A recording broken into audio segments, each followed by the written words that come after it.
Hey everyone, Professor Hank here. So today we're going to take a look at polymorphism in Java. So let's go ahead and get started. First things first, what is polymorphism? So one definition of polymorphism is the ability to present the same interface for different data types or classes. So this allows us to create different objects as if they were the same. It's a really cool kind of feature, and we can leverage this functionality by using references and inheritance in Java. So that is a relationship. And polymorphism is a foundational concept in object-oriented programming. So let's take a look at an example. So we'll start ourselves a new project, and we'll call this project just Poly, and we'll name our package Poly. And so we'll just write a few classes, and then we'll see how this works. And just to keep things short, I will put all of my classes in one file here. So all of the classes I write are going to have package access, so no public keyword. Remember that there's only one public class per source code file. So first thing I'll do is I will create a class called rectangle, and rectangle is going to have two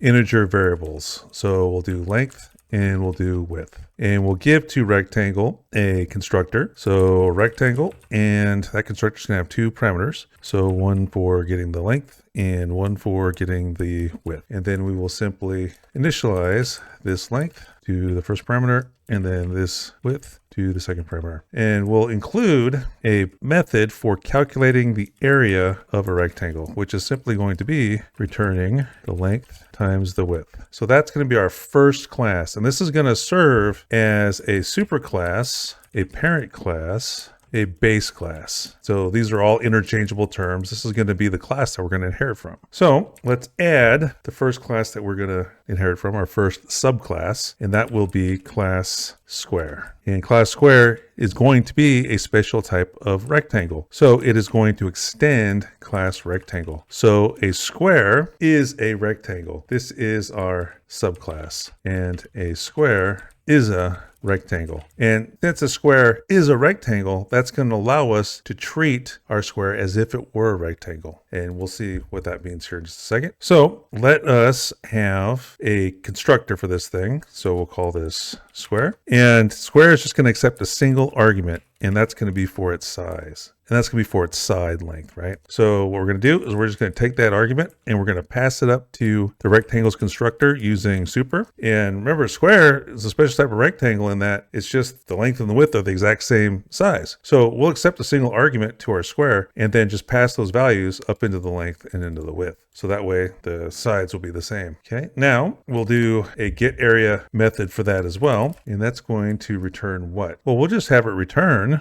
what the parent class's get area method returns, because length times width. So if the sides are the same, it's just going to be side squared, right? So we'll just return super dot get area, because if 2 is passed to the constructor, then length is going to be 2, width is going to be 2. So 2 times 2 is 4, 2 squared. So that is going to be my square subclass. And then we'll have class solid, which will also be a subclass of rectangle. It's just that with this guy, we're going to need to add a third dimension, and we'll add to our solid height, because 3 dimensions for solid. We'll need a constructor. So solid, and we'll accept the length, we'll accept the width, and we'll accept the height as arguments. We'll pass the length and the width up to the superclass, which is rectangle, and then we will initialize the height with the height parameter, and then we'll give it its own version of a get area method. So we'll need to return 2 times the length times the width. Now the length and the width are defined in the superclass. We're going to do super.length times super.width, and then we have to add product of the length times the height. And then we have to do a product of the width times the height. Right, so by using the super in the this here, I can explicitly show which belongs to which, right? The superclass length and the superclass width are what I'm using. And then within solid, I'm using its height. Okay, now that we've got those classes written, let's go look at some polymorphism. So we can instantiate each of these classes, right? So we've got a rectangle R, and we will initialize it with 2 and 3. We have got a square S, and we will just initialize its side to 3. And then we have got our solid, which has 3 dimensions. So we will do 2, 3, and 4. Now, if I were to invoke all three of those objects getArea methods, I can do that and I can print it out on the screen. So I'll just do system.out, print line, and then we'll do r.getArea for the rectangle. We'll do s.getArea for the square, and we'll do so.getArea for the solid. And we'll just confirm that that works. We'll build this and run this really quick and examine the output. Okay, so you've got 6 for our rectangle, which makes sense. 2 times 3 is 6. You've got 9 for the square, which makes sense because 3 squared is 9. And then you've got 52 for the area of the solid because of this formula right here. Okay, which also makes sense. It's going to be a bigger number. Okay, now here's where we're going to talk about the polymorphism. Since a square and a solid are rectangles, they have the is a relationship with the rectangle. I can assign them all to a rectangle reference. So I could do something like this. I could say rectangle R2 equals S. I can do rectangle R3 equals S0. Or I could just as easily have made all of these the same data type. Okay, I can assign the memory address of a rectangle to a rectangle. I can assign the memory address of a square to a rectangle, and I can assign the memory address of a solid to a rectangle, and it's going to work just fine. Now, why is that going to work just fine? Why is it going to compile and build? Because a rectangle is a rectangle, a square is a rectangle, and a solid is a rectangle. Okay, now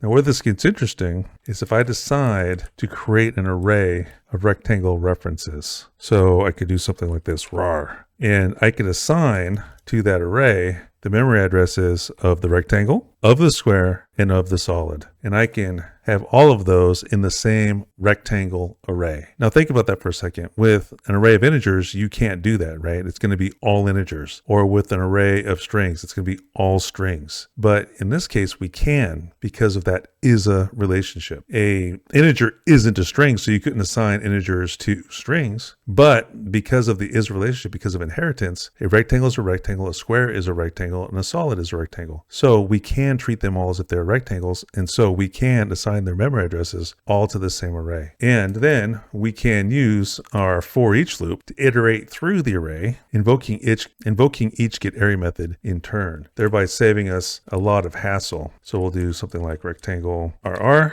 and then the name of our array, and then we'll do RR.getArea, and we will print that out. And you're going to see that the output is going to look exactly the same. So a lot less code, a lot less chance for mistakes. You can see there's the output of our first 3 system out statements, and then there's the output of our loop here. Okay, but we can clean this code up even more because we can do something like this. We can create our rectangle array and we can instantiate each one of our objects within that initialization list. And so you're going to see that the code suddenly gets a lot neater, a lot cleaner. So we can get rid of all of this. Instead of having all those lines, we suddenly just have these lines and we get the same effect. There's our outputs, right? So we're able to treat all of these objects as if they were the same, even though they're different. We're using the getArea method for each of the objects, but the appropriate getArea method is being invoked for each of the objects based off of what type of object they are, not the reference that is holding their memory address. So the rectangles getArea method gets called, the squares getArea method gets called, and the solids getArea method gets called. Now, what if these weren't subclasses of rectangle? Then none of this works because they no longer is a rectangle.